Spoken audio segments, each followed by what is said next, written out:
la résistance a commencé. C'est la résistance populaire et c'est la résistance individuelle.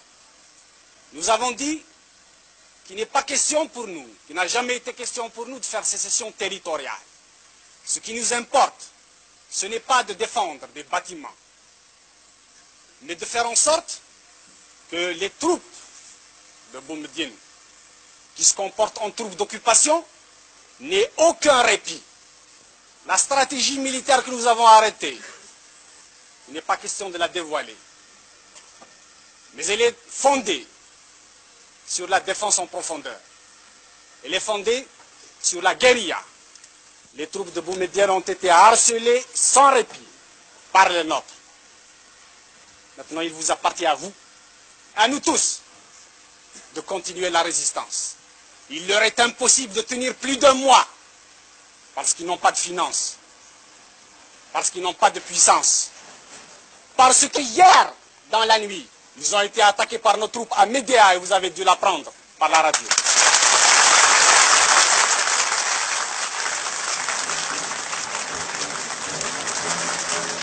Et le colonel Sissadok, une figure légendaire, le plus ancien des officiers de l'armée de libération nationale, ne craint pas de parler très haut, malgré la clandestinité.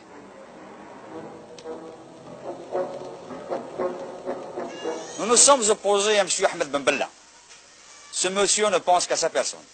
Il prétend faire du socialisme, mais il s'est basé sur le socialisme de Gamal Abdel Nasser. Il crée une classe pour brimer le reste du peuple. Il prétend faire du socialisme avec les comités de digestion. Il prétend faire du socialisme avec l'opération Sireur, avec l'opération Reboisement, avec l'opération Labour. Regardez ces montagnes qui sont devant vous.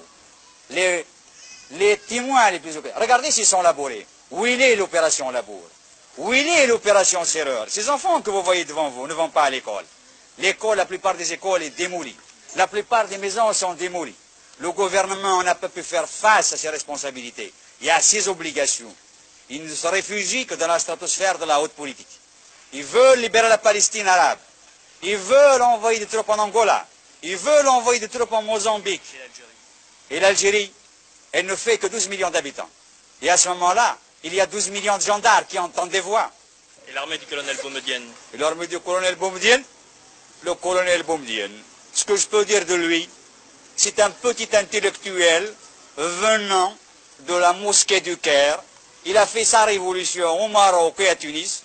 Il rentre avec les canons, les divisions que le peuple qui a lutté ici a gagné pour casser avec les mêmes canons le reste de la population qui a libéré le pays. Je le jure devant Dieu et ses hommes que nous déposerons ces armes et cette tenue de combat que par l'installation des principes démocratiques et justes. Aucun! Vous êtes soutenu par la population. La population est derrière la démocratie. Ils aspirent à la liberté et à la démocratie.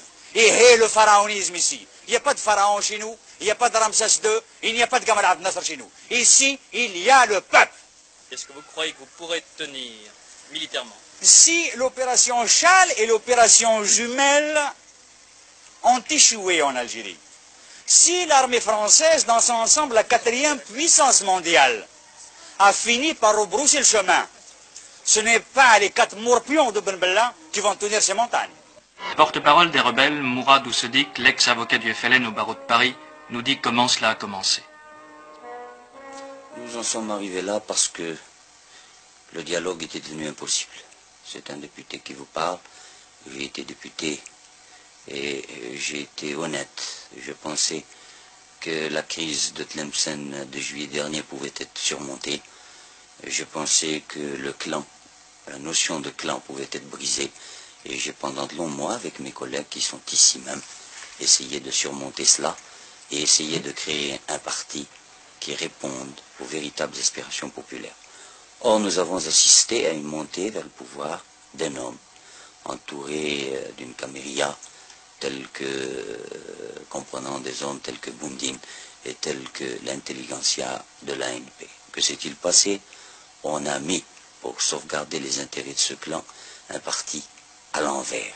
Je m'en explique, c'est-à-dire que une infrastructure de ce parti s'est dégagée Et au lieu d'avoir une assise populaire, ce parti est parti, telle une pyramide, il a été construit du sommet.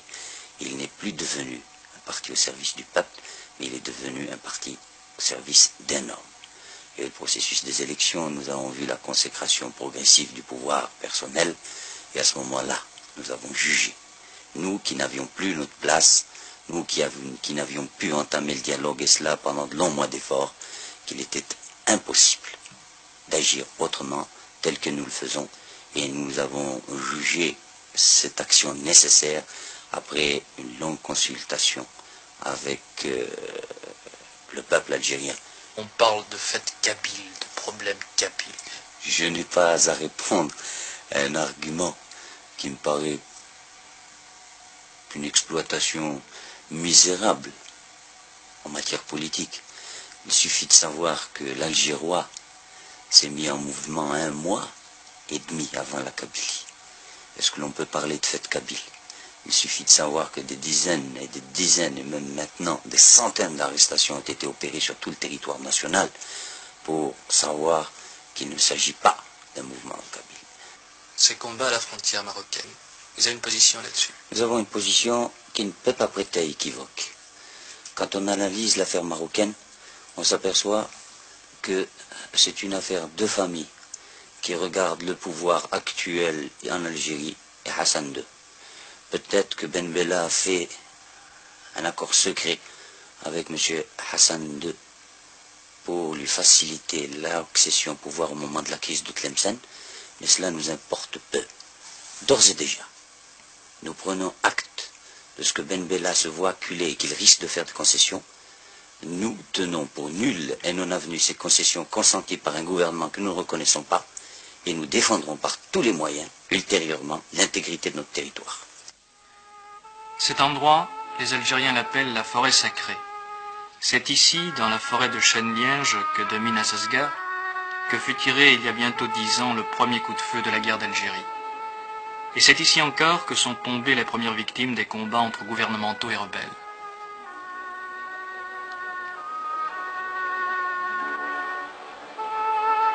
Il y avait cependant beaucoup de raisons pour que l'on ne reprenne pas les armes. Alors, c'est la tombe de votre fils ici? Oui, c'est la tombe de mon fils, oui, mon fils. Il est mort quand et comment? Il est mort dans un buscade. Vous ne voulez plus qu'il y ait encore du sang? Oh, dis, il y en a marre, 7 ans. 7 ans. Vous voyez pas?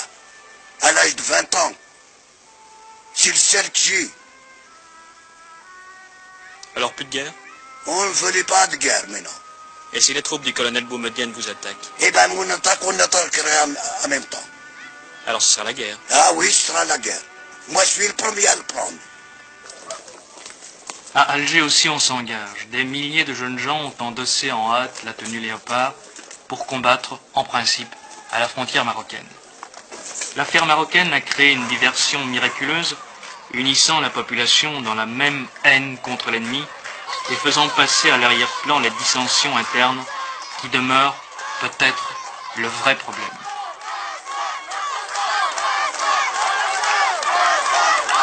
Quand la patrie est en danger, l'appel à l'unité est une vieille formule toujours efficace, et on part au front avec le sourire et la fleur au fusil.